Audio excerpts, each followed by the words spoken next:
Recording by SS recording studio Bajitpur Manigachhi. गिरे छोपाला गोरी लोले न साल गे अखन नाज तोहर छौ पूरा माल गे। गिरे छोपाला गोरी लोले न साल गे अखन नाज तोहर छौ पूरा माल गे। हमरा बना ले भातार ने ठंडी में लगतो जार गे। गरम छे हमारो मिजाज हम करबो प्यार गे।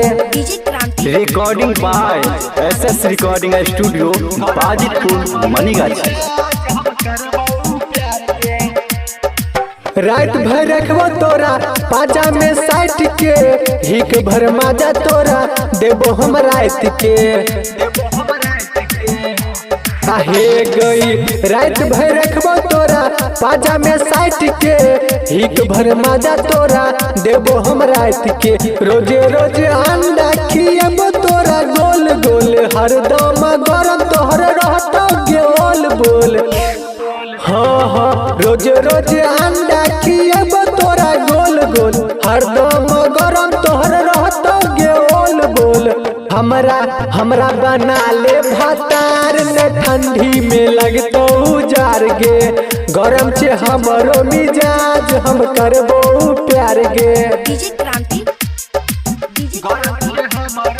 Recording by SS recording studio Bajitpur Manigachhi. मम्मी पापा तोहर बुझो ने दुख के झरना सन चेहरा भेलो ठंडी में सूख के।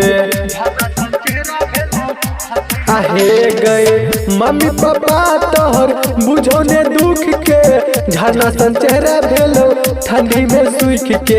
राइटर रोशन सुमन रहै छौ हट के राम रंगीला हरदम रहै छौ साइट के।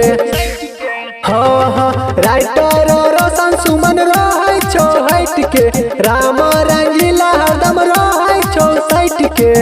हमरा बना ले भातार ने ठंडी में लगतो जार गे। गरम छे हमारो मिजाज हम करबो प्यार गे।